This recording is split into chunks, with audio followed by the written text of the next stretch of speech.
प्रिय भक्तों नमस्कार। गुप्त नवरात्रि के तीसरे दिन माँ त्रिपुर सुंदरी की पूजा की जाती है। ऐसा माना जाता है जो कोई भक्त गुप्त नवरात्रि के तीसरे दिन माँ त्रिपुर सुंदरी की पूजा अर्चना करते हैं उनकी समस्त मनोकामनाएं पूर्ण होती हैं। इस वीडियो के माध्यम से हम आपको माँ त्रिपुर सुंदरी का स्तोत्र बता रहे हैं। श्रद्धा भाव से श्रवण करें। अथ श्री त्रिपुर सुंदरी स्तोत्रम् श्वेतपदमासनारूढ़ां शुद्धस्फटिकसन्निभां वन्दे वाग्देवतां ध्यात्वा देवीं त्रिपुरसुन्दरीं शैलाधिराजतनयां शङ्करप्रियवल्लभां तरुणेन्दुनिभां वन्दे देवीं त्रिपुरसुन्दरीं सर्वभूतमनोरम्यां सर्वभूतेषु संस्थितां सर्वसम्पत्करीं वन्दे देवीं त्रिपुरसुन्दरीं पद्मालयां पद्महस्तां पद्मसम्भवसेवितां पद्मरागनिभां वन्दे देवी त्रिपुरसुन्दरीं पञ्चबाणधनुर्बाण पाशाङ्कुशधरां शुभां पञ्चब्रह्ममयीं वन्दे देवीं त्रिपुरसुन्दरीं षट्पुण्डरीकनिलयां षडाननसुतामिमां षट्कोणान्तः स्थितां वन्दे देवीं त्रिपुरसुन्दरीं हरार्धभागनिलयाम् अम्बामद्रिसुतां मृडां हरिप्रियानुजां वन्दे देवीं त्रिपुरसुन्दरीं अष्टैश्वर्यप्रदामम्बाम् अष्टदिक्पालसेविताम् अष्टमूर्तिमयीं वन्दे देवीं त्रिपुरसुन्दरीं नवमाणिक्यमुकुटां नवनाथसुपूजितां नवयौवनशोभाढ्यां वन्दे त्रिपुरसुन्दरीं काञ्चीवासमनोरम्यां काञ्चीदामविभूषितां काञ्चीपुरेश्वरीं वन्दे देवीं त्रिपुरसुन्दरीं। श्रीशनैश्चरस्तोत्रम् विनियोगः। ॐ अस्य श्रीशनैश्चरस्तोत्रमहामन्त्रस्य काश्यपऋषिः अनुष्टुप् छन्दः शनैश्चरो देवता शं बीजं नं शक्तिः मम कीलकं शनैश्चर प्रसाद सिद्ध्यर्थे जपे विनियोगः। चापासनोग्रधरथस्तु नीलः प्रत्यङ्गमुखः काश्यपगोत्रजातः सशूलचापेषु गदाधरो व्यात् सौराष्ट्रदेशप्रभवश्च सौरिः नीलाम्बरो नीलवपुः किरीटी गृध्रासनस्थो विकृताननश्च केयोरहारादिविभूषिताङ्गः सदास्तु मे मन्दगतिः प्रसन्नः। शनैश्चराय शान्ताय सर्वाभीष्टप्रदायिने नमः सर्वात्मने तुभ्यं नमो नीलाम्बराय च। द्वादशाष्टमजन्मानि द्वितीयान्तेषु राशिषु ये ये मे सङ्गता दोषाः सर्वे नश्यन्तु वै प्रभो। सूत उवाच शृणुध्वं मुनयः सर्वे शनिपीडाहरं शुभं शनिप्रीतिकरं स्तोत्रं सर्वाभीष्टफलप्रदं पुरा कैलासशिखरे पार्वत्यै शङ्करेण च उपदिष्टं शनिस्तोत्रं प्रवक्ष्यामि तपोधनाः।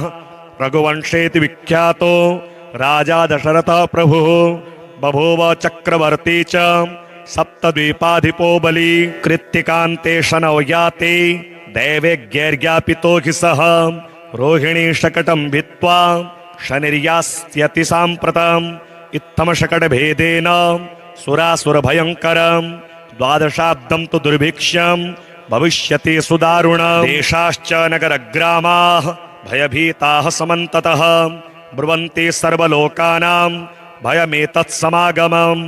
एवमुक्तस्ततो वाक्यं मन्त्रिभिः स पार्थिवः व्याकुलं तो जगद्दृष्ट्वा पौरजानपदादिकं पप्रच्छ प्रयतो राजा वसिष्ठ प्रमुखान् ऋषीन् समाधानं किमस्यास्ति ब्रूतमे मुनिसत्तमाः प्रजानां परिरक्ष्यायै सर्वज्ञाः सर्वदर्शिनः तच्छ्रुत्वा मुनयः सर्वे प्रोचुरस्य बलं महत् शनैश्चरेण शकटे न तस्मिन् भिन्ने कुतः प्रजाः अयं योगो ह्यसाध्यं तु शक्रब्रह्मादिभिस्तथा स तु संचिन्त्य मनसा सहसा पुरुषवर्षभः समादाय धनुर्दिव्यं दिव्यायुधसमन्वितं रथमारुह्य वेगेन गतो नक्षत्रमण्डलं सपादयोजनमलक्ष्यं सूर्यस्योपरि संस्थितं रोहिणीं पृष्ठतः स्थाप्य राजा दशरथस्तदा रथे तु काञ्चने दिव्ये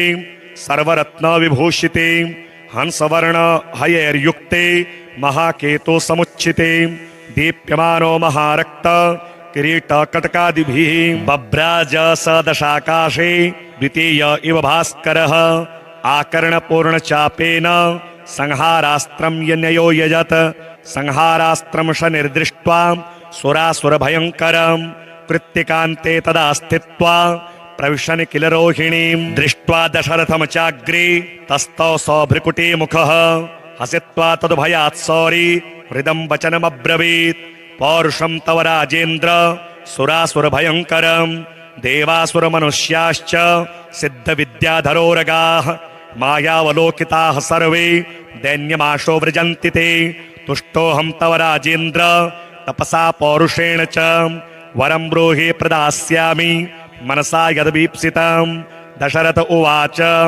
प्रसादं कुरु मे सौरे वरदो यदि मे स्थितः अद्य प्रभृति मे राष्ट्रे पीडा कार्या न कस्यचित् रोहिणीं भेदयित्वा तु न गन्तव्यं त्वया शने सरितः सागराः सर्वे यावच्चन्द्रार्कमेदिनीं द्वादशाब्दं तु दुर्भिक्षं न कदाचित् भविष्यति याचितं तो मया सौरे नान्यमिच्छाम्यहं वरम् एवमस्तित्वे सुप्रीतो वरं प्रादात्तु शाश्वतं कीर्तिरेषा त्वदीया च त्रैलोक्ये संभविष्यति प्राप्य चैनं वरं राजा कृतकृत्यो भवत्तदा एवं वरं तु सम्प्राप्य हृष्टरोमास पार्थिवः रथोपस्थे धनुस्थाप्य भूत्वा चैव कृताञ्जलिः ध्यात्वा सरस्वतीं देवीं गणनाथं विनायकं राजा दशरथ स्तोत्रं सौरेरिदमथाकरोत् दशरथ उवाच नमः कृष्णाय नीलाय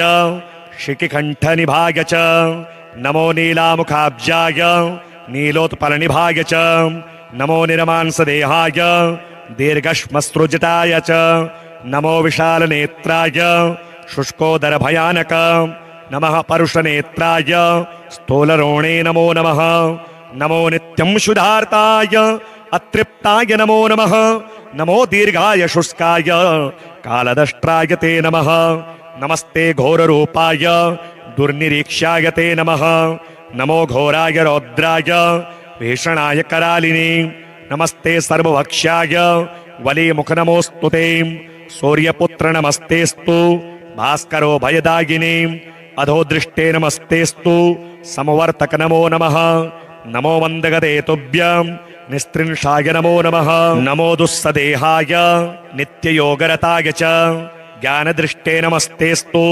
कश्यपात्मजसूनवे तुष्टो ददासि त्वं राज्यं क्रुद्धो हरसि तत्क्षणात् देवासुरमनुष्याश्च सिद्धविद्याधरोरगाः त्वयावलोकिताः सर्वे दैन्यमाशो व्रजन्ति ते ब्रह्मा शक्रो यमश्चैव ऋषयः सप्तसागराः राज्यभ्रष्टा भवन्तिह तव दृष्ट्यावलोकिताः देशाश्च नगरग्रामाः दीपाश्च गिरियस्तथा सरितः सागराः सर्वे नाशं यान्ति समूलतः प्रसादं कुरु मे सौरे वरदोऽसि महाबलम् एवमुक्तस्तदा सौरिः गृहराजो महाबलः अब्रवीच्च शनिर्वाक्यं हृष्टरोमास भास्करिः शनिरुवाच तुष्टोऽहं तव राजेन्द्र स्तोत्रेणानेन सुब्रतं वरं ब्रूहि प्रदास्यामि मनसा यद्वीप्सितं दशरथ उवाच प्रसन्नो यदि मे सौरे पीडां कुरु न कस्यचित्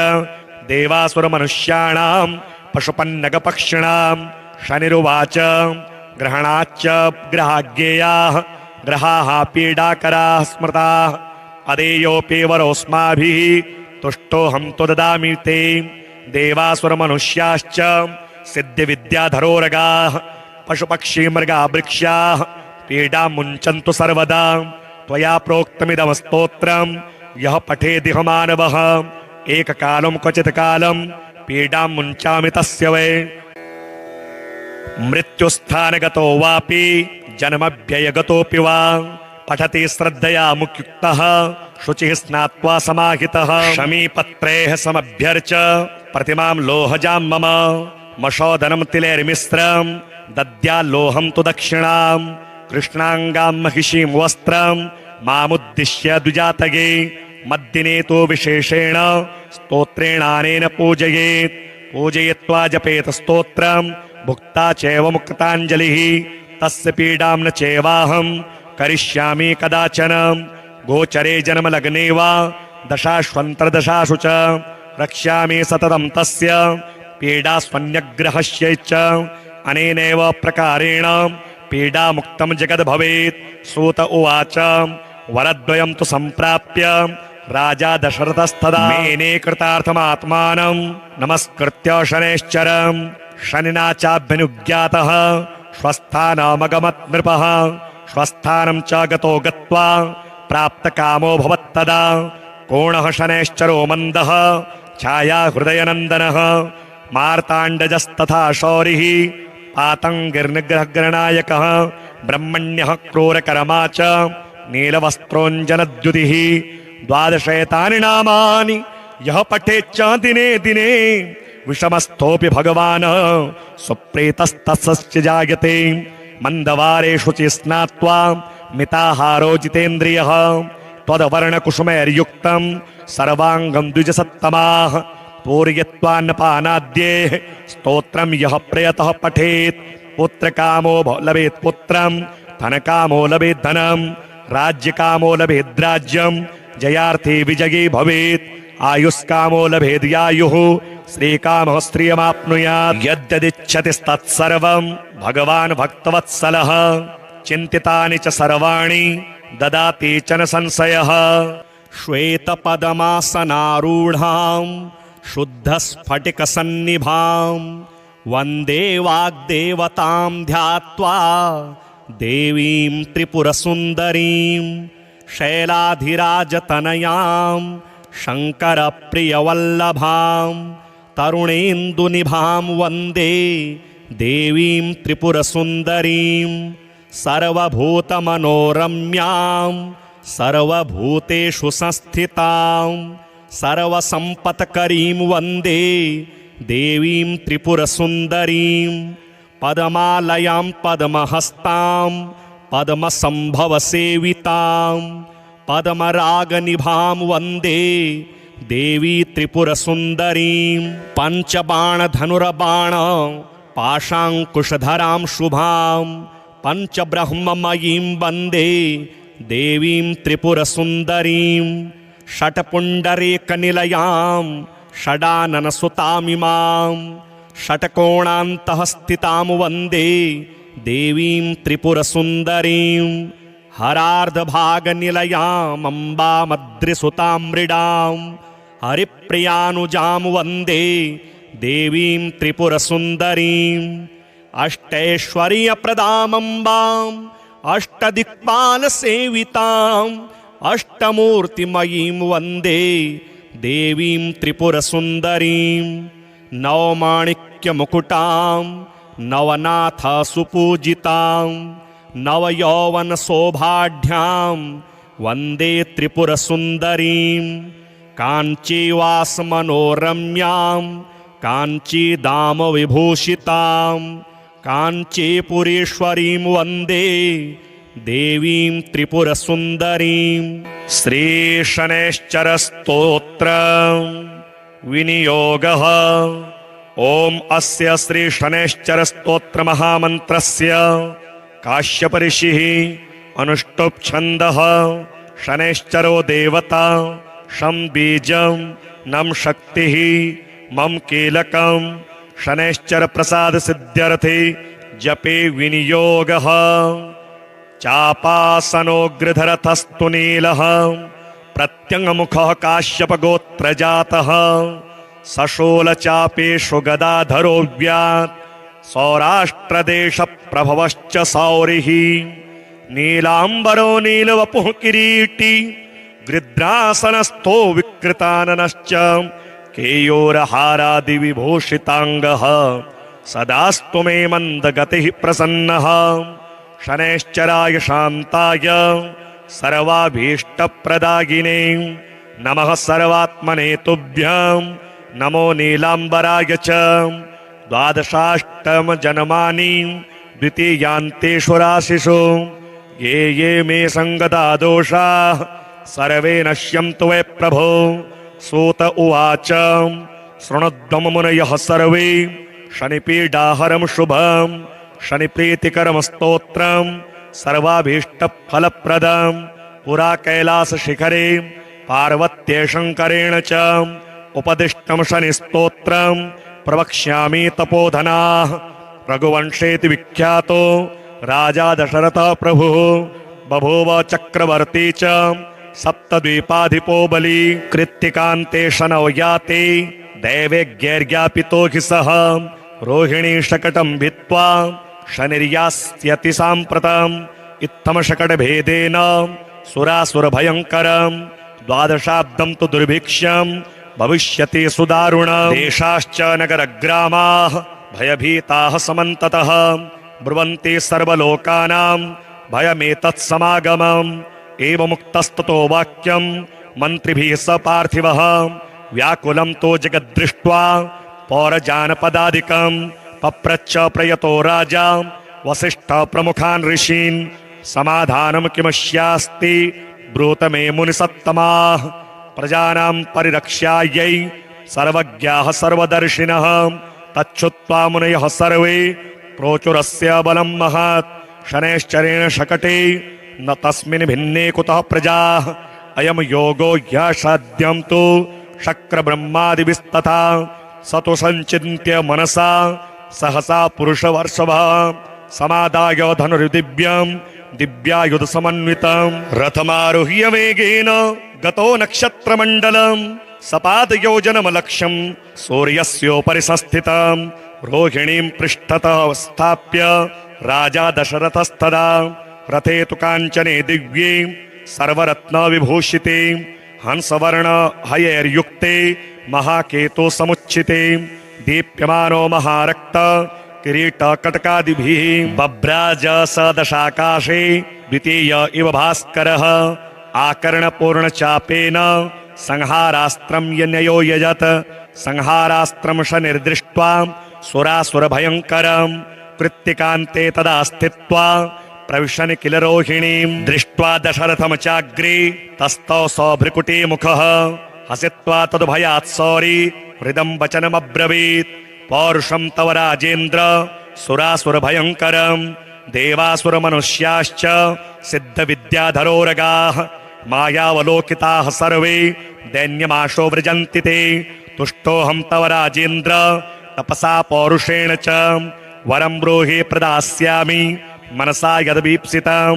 दशरथ उवाच प्रसादं कुरु मे सौरे वरदो यदि मे स्थितः अद्य प्रभृति मे राष्ट्रे पीडाकार्या न कस्यचित् रोहिणीं भेदयित्वा तु न गन्तव्यं त्वया शने सरितः सागराः सर्वे यावच्चन्द्रार्कमेदिनीं द्वादशाब्दं तु दुर्भिक्षं न कदाचित् भविष्यति याचितं तो मया सौरे नान्यमिच्छाम्यहं वरम् एवमस्तित्वे सुप्रीतो वरं प्रादात्तु शाश्वतं कीर्तिरेषा त्वदीया च त्रैलोक्ये संभविष्यति प्राप्य चैनं वरं राजा कृतकृत्यो भवत्तदा एवं वरं तु सम्प्राप्य हृष्टरोमास पार्थिवः रथोपस्थे धनुस्थाप्य भूत्वा चैव कृताञ्जलिः ध्यात्वा सरस्वतीं देवीं गणनाथं विनायकं राजा दशरथ स्तोत्रं सौरेरिदमथाकरोत्। दशरथ उवाच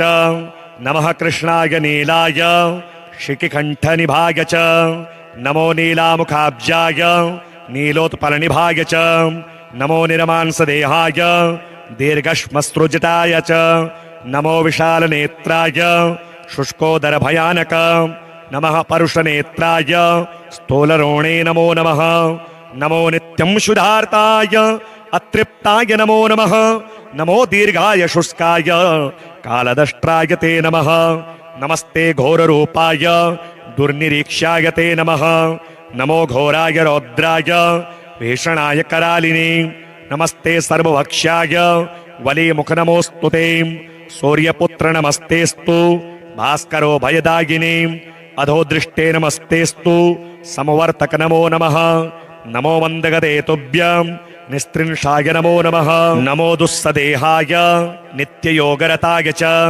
ज्ञानदृष्टे नमस्तेस्तु कश्यपात्मजसूनवे तुष्टो ददासि त्वमराज्यं क्रुद्धो हरसि तत्क्षणात् देवासुरमनुष्याश्च सिद्धविद्याधरोरगाः त्वयावलोकिताः सर्वे दैन्यमाशो व्रजन्ति ते ब्रह्मा शक्रो यमश्चैव ऋषयः सप्तसागराः राज्यभ्रष्टा भवन्तीह तव दृष्ट्यावलोकिताः देशाश्च नगरग्रामाः दीपाश्च गिरियस्तथा सरितः सागराः सर्वे नाशं यान्ति समूलतः प्रसादं कुरु मे सौरे वरदोऽसि महाबलम् एवं मुक्तस्तदा सौरिः गृहराजो महाबलः अब्रवीच्च शनिर्वाक्यं हृष्टरोमास भास्करिः शनिरुवाच तुष्टोऽहं तव राजेन्द्र स्तोत्रेणानेन सुब्रतं वरं ब्रूहि प्रदास्यामि मनसा यदभीप्सितं दशरथ उवाच प्रसन्नो यदि मे सौरे पीडां कुरु न कस्यचित् देवासुरमनुष्याणां पशुपन्नगपक्षिणां शनिरुवाच ग्रहणाच्च ग्रहाज्ञेयाः ग्रहाः पीडाकराः स्मृताः अदेयोऽपि वरोऽस्माभिः तुष्टोऽहं तु ददामि ते देवासुरमनुष्याश्च सिद्धिविद्याधरोरगाः पशुपक्षी मृगा वृक्षाः पीडां मुञ्चन्तु सर्वदा त्वया प्रोक्तमिदं स्तोत्रं यः पठेदिह मानवः एककालं क्वचित् कालं पीडां मुञ्चामि तस्य वै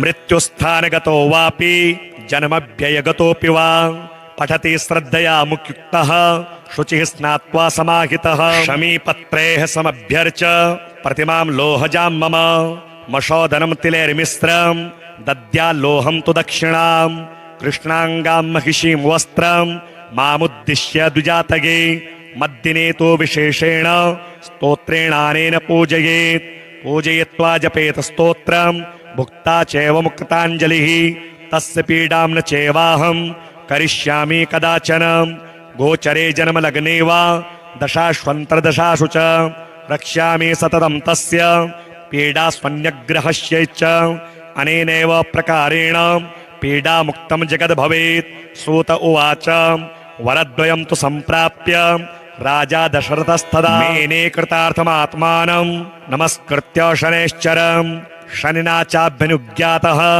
स्वस्थानमगमत् नृपः स्वस्थानं च गतो गत्वा प्राप्तकामो भवत्तदा कोणः शनैश्चरो मन्दः छाया हृदयनन्दनः मार्ताण्डजस्तथा शौरिः पातङ्गिर्निग्रहग्रनायकः ब्रह्मण्यः क्रूरकर्मा च नीलवस्त्रोञ्जनद्युतिः द्वादशैतानि नामानि यः पठेच्च दिने दिने विषमस्थोऽपि भगवान् सुप्रीतस्तस्य जायते मन्दवारेषु च स्नात्वा मिताहारो जितेन्द्रियः त्वद्वर्णकुसुमैर्युक्तं सर्वाङ्गं द्विजसत्तमाः पूरयित्वान्नपानाद्येः स्तोत्रं यः प्रयतः पठेत् पुत्रकामो लभेत् पुत्रं धनकामो लभेत् धनं राज्यकामो लभेत् राज्यं जयार्थी विजयी भवेत् आयुष्कामो लभेद्यायुः श्रीकामः श्रियमाप्नुयात् यद्यदिच्छति तत्सर्वं भगवान् भक्तवत्सलः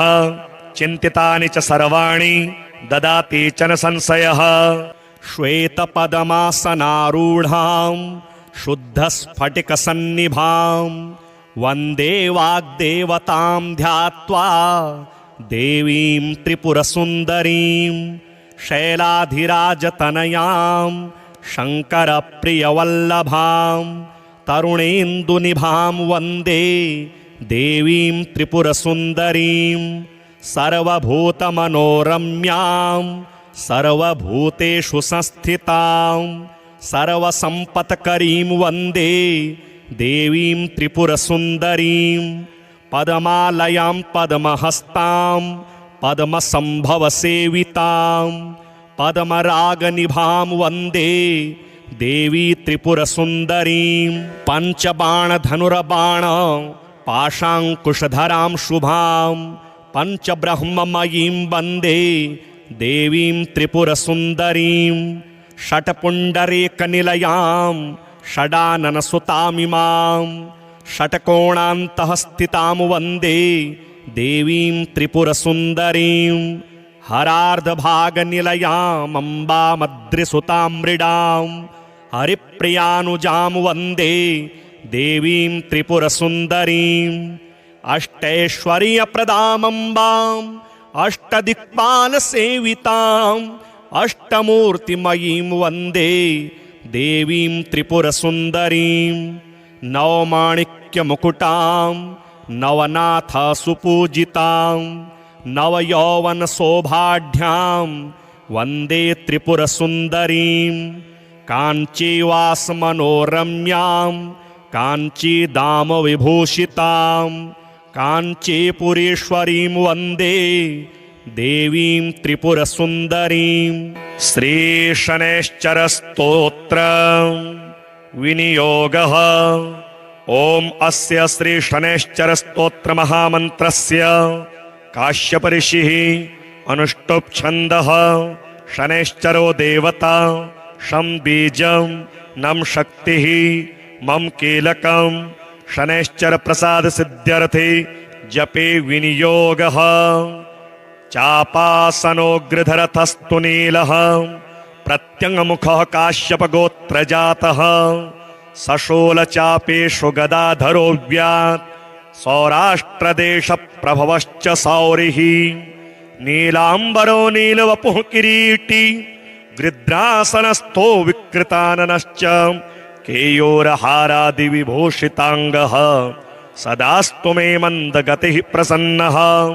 शनैश्चराय शान्ताय सर्वाभीष्टप्रदायिने नमः सर्वात्मने तुभ्यं नमो नीलाम्बराय च। द्वादशाष्टमजन्मानि द्वितीयान्तेषु राशिषु ये ये मे सङ्गता दोषाः सर्वे नश्यन्तु वै प्रभो। सूत उवाच शृणुध्वं मुनयः सर्वे शनिपीडाहरं शुभं शनिप्रीतिकरं स्तोत्रं सर्वाभीष्टफलप्रदं पुरा कैलासशिखरे पार्वत्यै शङ्करेण च उपदिष्टं शनिस्तोत्रं प्रवक्ष्यामि तपोधनाः। रघुवंशेति विख्यातो राजा दशरथः प्रभुः बभूव चक्रवर्ती च सप्तद्वीपाधिपो बली कृत्तिकान्ते शनौ याते दैवेज्ञैर्ज्ञापितो हि सः रोहिणी शकटं भित्त्वा शनिर्यास्यति साम्प्रतम् इत्थं शकटभेदेन सुरासुरभयङ्करं द्वादशाब्दं तु दुर्भिक्षं भविष्यति सुदारुणं। देशाश्च नगरग्रामाः भयभीताः समन्ततः ब्रुवन्ति सर्वलोकानां भयमेतत्समागमम्। एवमुक्तस्ततो वाक्यं मन्त्रिभिः स पार्थिवः व्याकुलं तो जगद्दृष्ट्वा पौरजानपदादिकं पप्रच्छ प्रयतो राजा वसिष्ठः प्रमुखान् ऋषीन् समाधानं किमस्यास्ति ब्रूत मे मुनिसत्तमाः। प्रजानां परिरक्षायै सर्वज्ञाः सर्वदर्शिनः तच्छ्रुत्वा मुनयः सर्वे प्रोचुरस्य बलं महत्। शनैश्चरेण शकटे न तस्मिन् भिन्ने कुतः प्रजाः अयं योगो ह्यसाध्यं तु शक्रब्रह्मादिभिस्तथा स तु सञ्चिन्त्य मनसा सहसा पुरुषवर्षभः समादाय धनुर्दिव्यं दिव्यायुधसमन्वितं रथमारुह्य वेगेन गतो नक्षत्रमण्डलं सपादयोजनमलक्ष्यं सूर्यस्योपरि संस्थितं रोहिणीं पृष्ठतः स्थाप्य राजा दशरथस्तदा रथे तु काञ्चने दिव्ये सर्वरत्नविभूषिते हंसवर्ण हयैर्युक्ते महाकेतो समुच्चिते दीप्यमानो महारक्त किरीटकटकादिभिः बभ्राज स दशाकाशे द्वितीय इव भास्करः आकर्णपूर्णचापेन संहारास्त्रं यन्यो यजत संहारास्त्रं शनिर्दृष्ट्वा सुरासुरभयङ्करं कृत्तिकान्ते तदा स्थित्वा प्रविशन् किल रोहिणीं दृष्ट्वा दशरथं चाग्रे तस्थौ सौभृकुटे मुखः हसित्वा तदुभयात् सौरी हृदं वचनमब्रवीत् पौरुषं तव राजेन्द्र सुरासुरभयङ्करं देवासुरमनुष्याश्च सिद्धविद्याधरोरगाः मायावलोकिताः सर्वे दैन्यमाशो व्रजन्ति ते तुष्टोऽहं तव राजेन्द्र तपसा पौरुषेण च वरं ब्रूहि प्रदास्यामि मनसा यद्वीप्सितं। दशरथ उवाच प्रसादं कुरु मे सौरे वरदो यदि मे स्थितः अद्य प्रभृति मे राष्ट्रे पीडाकार्या न कस्यचित् रोहिणीं भेदयित्वा तु न गन्तव्यं त्वया शने सरितः सागराः सर्वे यावच्चन्द्रार्कमेदिनीं द्वादशाब्दं तु दुर्भिक्षं न कदाचित् भविष्यति याचितं तो मया सौरे नान्यमिच्छाम्यहं वरम् एवमस्ति सुप्रीतो वरं प्रादात्तु शाश्वतं कीर्तिरेषा त्वदीया च त्रैलोक्ये संभविष्यति प्राप्य चैनं वरं राजा कृतकृत्यो भवत्तदा एवं वरं तु सम्प्राप्य हृष्टरोमास पार्थिवः रथोपस्थे धनुस्थाप्य भूत्वा चैव कृताञ्जलिः ध्यात्वा सरस्वतीं देवीं गणनाथं विनायकं राजा दशरथ स्तोत्रं सौरेरिदमथाकरोत्। दशरथ उवाच नमः कृष्णाय नीलाय शिखिकण्ठनिभाय च नमो नीलामुखाब्जाय नीलोत्पलनिभाय च नमो निरमांसदेहाय दीर्घश्मश्रुजिताय च नमो विशालनेत्राय शुष्कोदरभयानक नमः परुषनेत्राय स्थूलरोणे नमो नमः नमो नित्यं शुद्धार्ताय अतृप्ताय नमो नमः नमो दीर्घाय शुष्काय कालदष्ट्राय ते नमः नमस्ते घोररूपाय दुर्निरीक्ष्याय ते नमः नमो घोराय रौद्राय भीषणाय करालिने नमस्ते सर्वभक्ष्याय वलीमुख नमोऽस्तु ते सूर्यपुत्र नमस्तेस्तु भास्करो भयदायिने अधोदृष्टे नमस्तेस्तु समवर्तक नमो नमः नमो वन्दगते तुभ्यं निस्त्रिंशाय नमो नमः नमो दुस्सदेहाय नित्ययोगरताय च ज्ञानदृष्टे नमस्तेस्तु कश्यपात्मज सूनवे तुष्टो ददासि त्वं राज्यं क्रुद्धो हरसि तत्क्षणात् देवासुरमनुष्याश्च सिद्धविद्याधरोरगाः त्वयावलोकिताः सर्वे दैन्यमाशो व्रजन्ति ते ब्रह्मा शक्रो यमश्चैव ऋषयः सप्तसागराः राज्यभ्रष्टा भवन्तीह तव दृष्ट्यावलोकिताः देशाश्च नगरग्रामाः दीपाश्च गिरियस्तथा सरितः सागराः सर्वे नाशं यान्ति समूलतः प्रसादं कुरु मे सौरे वरदोऽसि महाबलम् एवमुक्तस्तदा सौरिः गृहराजो महाबलः अब्रवीच्च शनिर्वाक्यं हृष्टरोमास भास्करिः शनिरुवाच तुष्टोऽहं तव राजेन्द्र स्तोत्रेणानेन सुब्रतं वरं ब्रूहि प्रदास्यामि मनसा यद्वीप्सितं। दशरथ उवाच प्रसन्नो यदि मे सौरे पीडां कुरु न कस्यचित् देवासुरमनुष्याणां पशुपन्नगपक्षिणां। शनिरुवाच ग्रहणाच्च ग्रहाज्ञेयाः ग्रहाः पीडाकराः स्मृताः अदेयोऽपि वरोऽस्माभिः तुष्टोऽहं तु ददामि ते देवासुरमनुष्याश्च सिद्धिविद्याधरोरगाः पशुपक्षी मृगा वृक्षाः पीडां मुञ्चन्तु सर्वदा त्वया प्रोक्तमिदं स्तोत्रं यः पठेदिह मानवः एककालं क्वचित् कालं पीडां मुञ्चामि तस्य वै मृत्युस्थानगतो वापि जन्मव्ययगतोऽपि वा पठति श्रद्धया मुक्युक्तः शुचिः स्नात्वा समाहितः शमीपत्रैः समभ्यर्च प्रतिमां लोहजां मम मशोदनं तिलैर्मिश्रं दद्याल्लोहं तु दक्षिणां कृष्णाङ्गां महिषीं वस्त्रं मामुद्दिश्य द्विजातये मद्दिने तु विशेषेण स्तोत्रेणानेन पूजयेत् पूजयित्वा जपेत स्तोत्रं भुक्ता चैव मुक्ताञ्जलिः तस्य पीडां न चैवाहं करिष्यामि कदाचन गोचरे जन्मलग्ने वा दशाश्वन्तर्दशासु च रक्ष्यामि सततं तस्य पीडास्वन्यग्रहस्यैश्च अनेनैव प्रकारेण पीडामुक्तं जगद्भवेत्। सूत उवाच वरद्वयं तु सम्प्राप्य राजा दशरथस्तदा मेने कृतार्थमात्मानं नमस्कृत्य शनैश्चरं शनिना चाभ्यनुज्ञातः स्वस्थानमगमत् नृपः। स्वस्थानं च गतो गत्वा प्राप्तकामो भवत्तदा कोणः शनैश्चरो मन्दः छाया हृदयनन्दनः मार्ताण्डजस्तथा शौरिः पातङ्गिर्निग्रहगणनायकः ब्रह्मण्यः क्रूरकर्मा च नीलवस्त्रोञ्जनद्युतिः। 12 एतानि नामानि यः पठेच्च दिने दिने विषमस्थोऽपि भगवान् सुप्रीतस्तस्य जायते।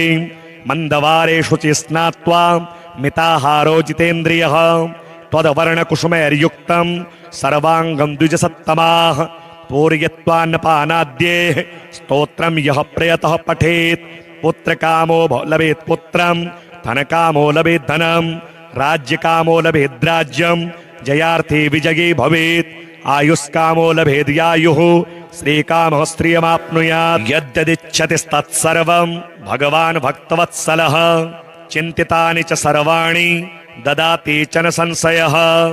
श्वेतपदमासनारूढां शुद्धस्फटिकसन्निभां वन्दे वाग्देवतां ध्यात्वा देवीं त्रिपुरसुन्दरीं शैलाधिराजतनयां शङ्करप्रियवल्लभां तरुणेन्दुनिभां वन्दे देवीं त्रिपुरसुन्दरीं सर्वभूतमनोरम्यां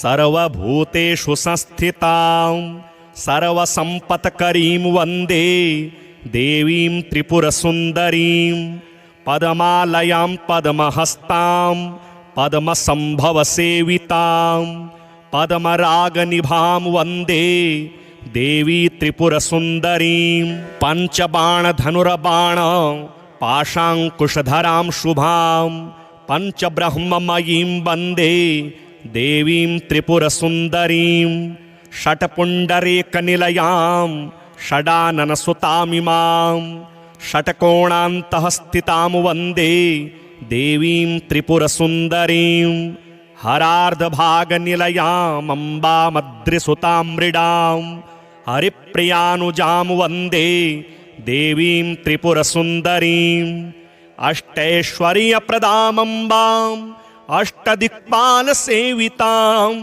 अष्टमूर्तिमयीं वन्दे देवीं त्रिपुरसुन्दरीं नवमाणिक्यमुकुटां नवनाथसुपूजितां नवयौवनशोभाढ्यां वन्दे त्रिपुरसुन्दरीं काञ्चीवासमनोरम्यां काञ्चीदामविभूषितां काञ्चीपुरेश्वरीं वन्दे देवीं त्रिपुरसुन्दरीं। श्रीशनैश्चरस्तोत्र विनियोगः।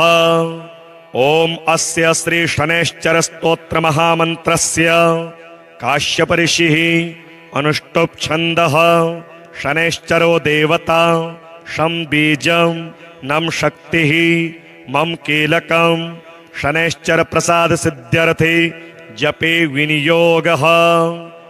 चापासनोग्रधरथस्तु नीलः प्रत्यङ्मुखः काश्यपगोत्रजातः सशूलचापेषु गदाधरो व्यात् सौराष्ट्रदेशप्रभवश्च सौरिः नीलाम्बरो नीलवपुः किरीटी गृध्रासनस्थो विकृताननश्च केयूरहारादिविभूषिताङ्गः सदास्तु मे मन्दगतिः प्रसन्नः।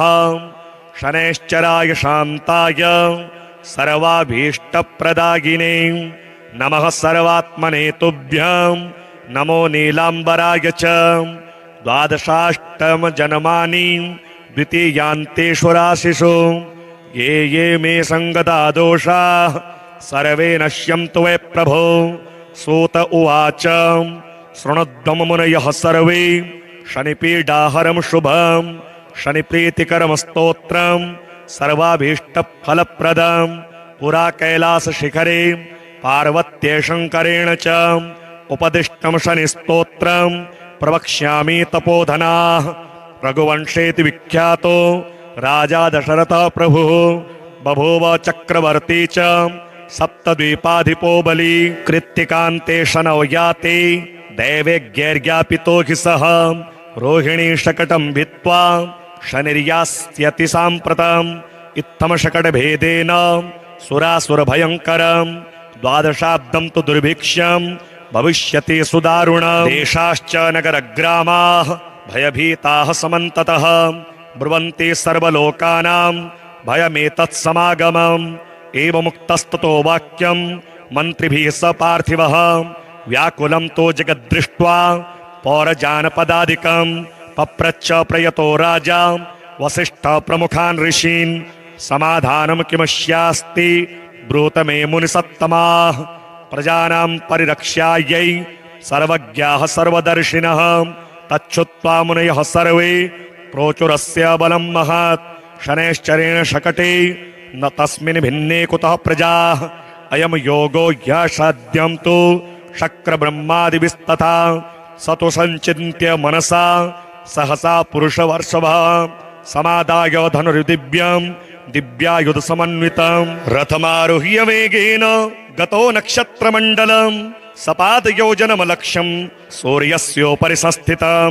रोहिणीं पृष्ठतः स्थाप्य राजा दशरथस्तदा रथे तु काञ्चने दिव्ये सर्वरत्नविभूषिते हंसवर्ण हयैर्युक्ते महाकेतो समुच्चिते दीप्यमानो महारक्त किरीटकटकादिभिः बभ्राज स दशाकाशे द्वितीय इव भास्करः।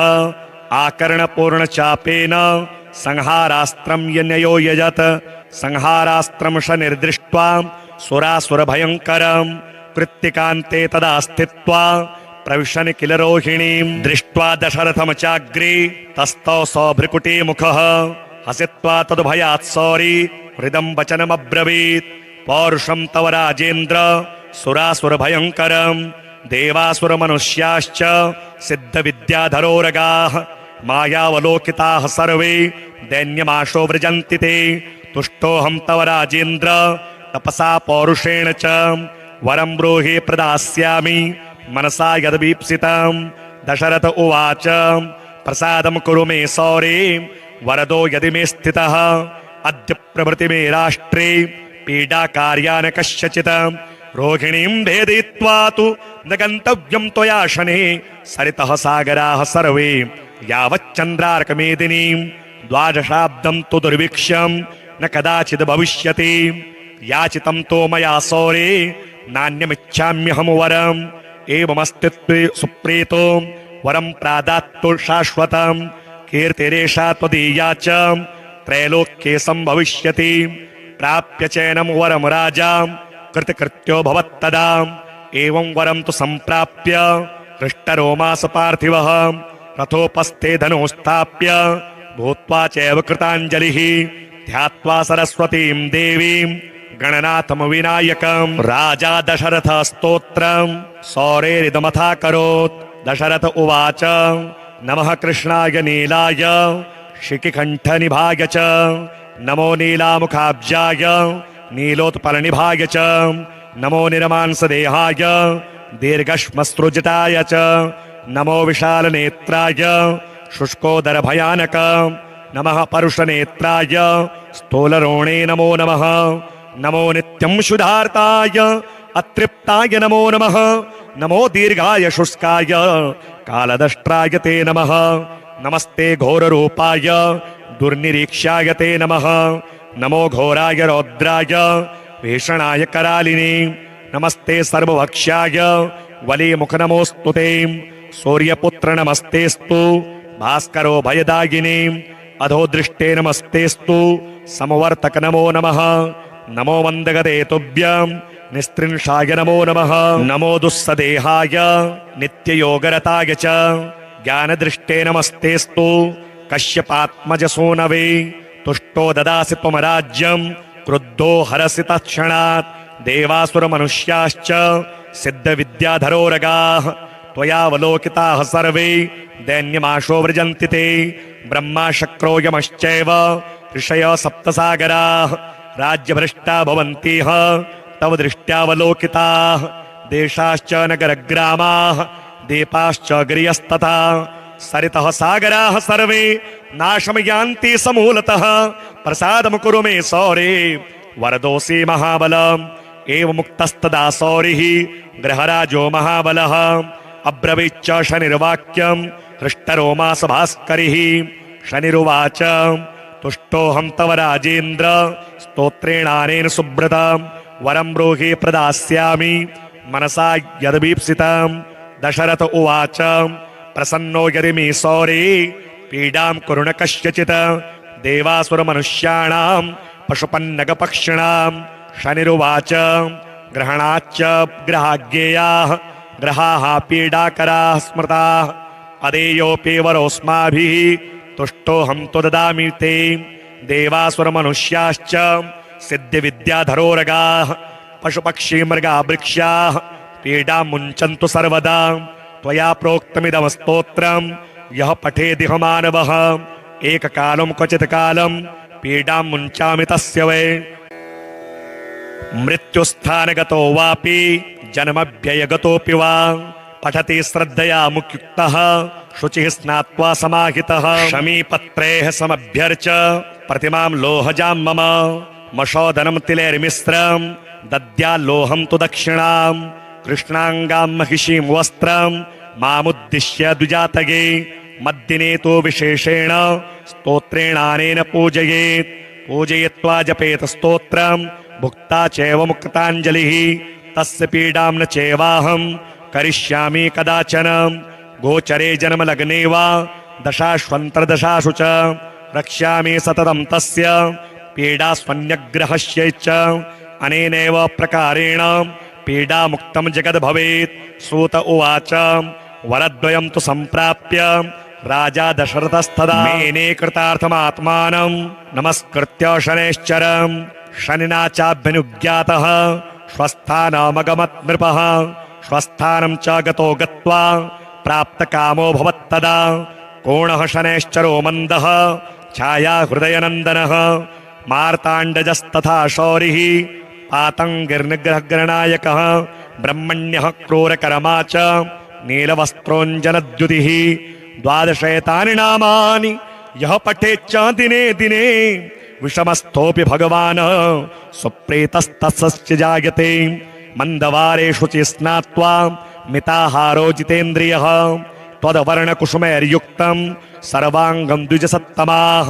पूरयित्वान्नपानाद्ये स्तोत्रं यः प्रयतः पठेत् पुत्रकामो लभेत् पुत्रं धनकामो लभेत् धनं राज्यकामो लभेत् राज्यं जयार्थी विजयी भवेत् आयुष्कामो लभेद्यायुः श्रीकामः श्रियमाप्नुयात्। यद्यदिच्छतिस्तत्सर्वं भगवान् भक्तवत्सलः चिन्तितानि च सर्वाणि ददाति च न संशयः।